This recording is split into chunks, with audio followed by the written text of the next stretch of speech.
Africa agree to strengthen ties and engender better economic relations. And NIPR induction. More than 500 new members inducted into the professional body.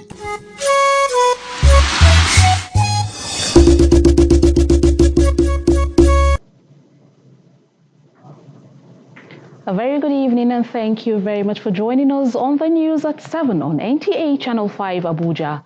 I am Mariam Abubakar Kana.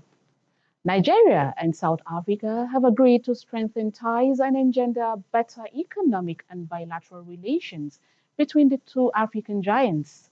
This was during a meeting between President Bola Tinubu and his South African counterpart, Cyril Ramaphosa, in Johannesburg. State House correspondent Musbau and Wahab reports that the host president met President Tinubu to personally appreciate his presence at the inauguration of the country's 7th administration.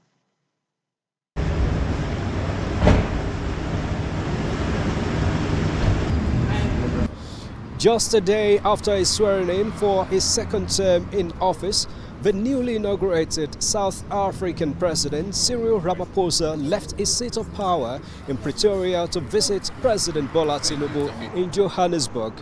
This was an ironic situation of the host president visiting his guest in his own country, and that underscores how important the visit of President Bola Tinubu is to the host president attending his inauguration for a second term in office. Now, after the exchange of pleasantries between the two leaders of the two giant African countries, they went into a closed door for close to an hour to talk on new areas of relations between the two countries.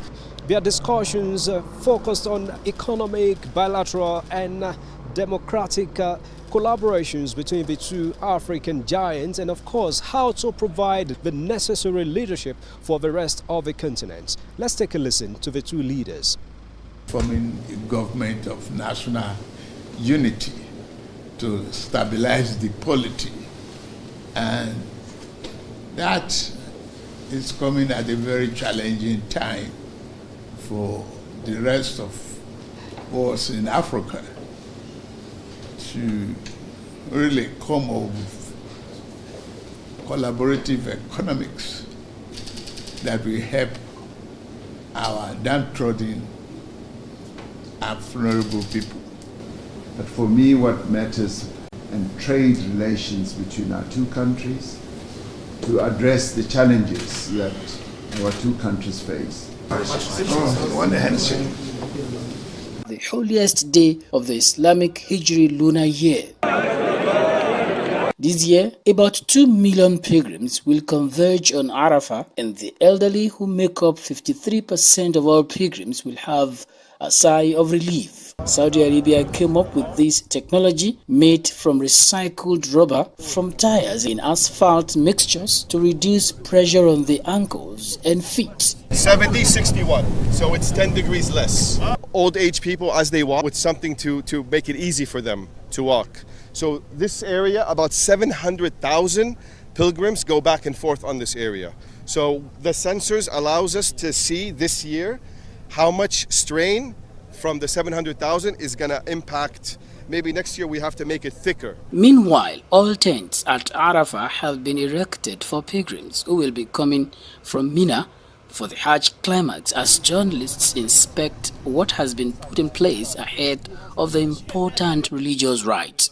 The day of Arafah is just few hours away, and Saudi authorities are already ensuring that every pilgrim is able to perform the Arafah with ease. From the Arafah ground in Saudi Arabia, Tokwe Alabi, NTA News. World Health Organization emphasizes the importance of building inclusive health systems and ensuring equitable care for refugees worldwide. This is coming on the heels of the 2024 World Refugee Day, which has its theme as Solidarity with Refugees. Safia Nyoma Uchi reports.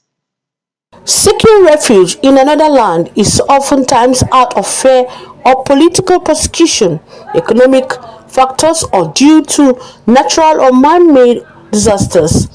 For instance, The outbreak of war, terrorist attacks, environmental factors like earthquake, flooding, desertification, erosion, and many other ecological factors can lead to refugees. But what do Nigerians know about refugees? So there are people that are displaced, people that have been displaced from their place of abode. If, for instance, people are displaced, it's the responsibility of government to make maybe a short time place for them to stay. The insecurity in parts of northern Nigeria as well as criminal and terrorist activities in some areas in the south call for proactive and sustained measures by the government. The government and the society should do better. No matter what we do, we always have refugee around us. So, but it's now left for government to at least play a key role.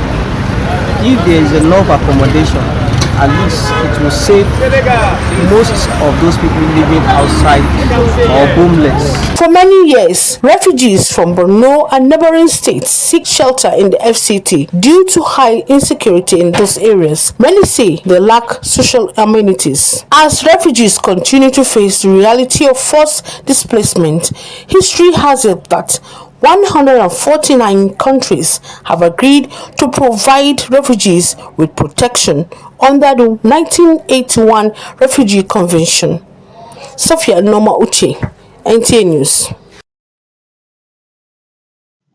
Moving on, more than 500 new members of the Nigeria Institute of Public Relations from the media industry have been inducted into the professional body.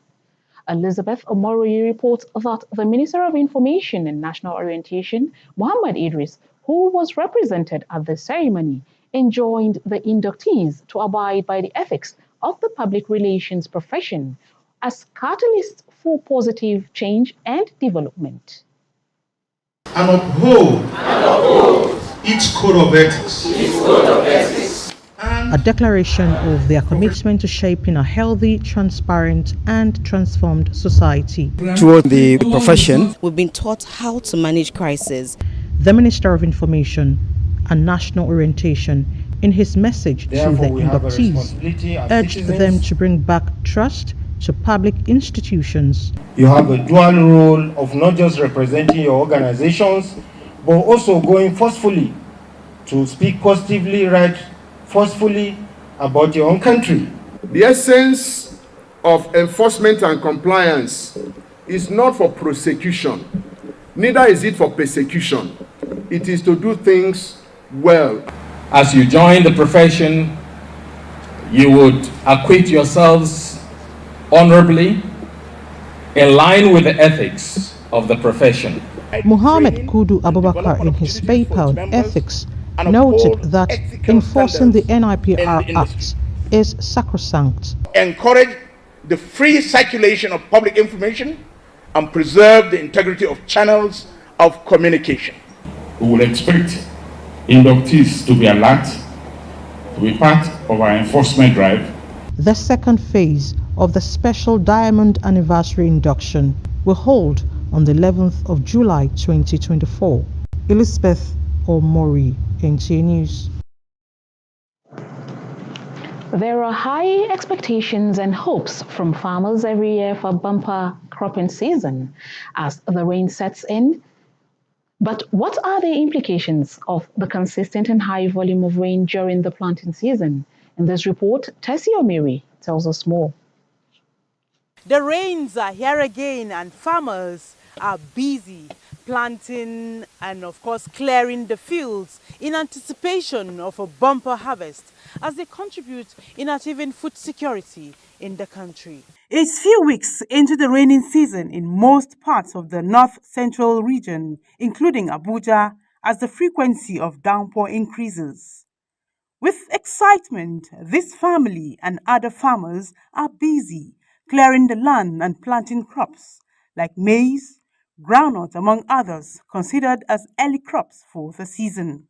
As you see me here, I've not been farming. I'm a civil servant, but because of the challenges in Nigeria, That is why I said, let me come and farm. Although Nigerian Meteorological Agency (NIMET) predicts that this year's rainy season, which starts late, will be brief, hence the need for farmers to be aware of the weather pattern and maximize food production. The growing season is going to be short in all parts of all the state of the country.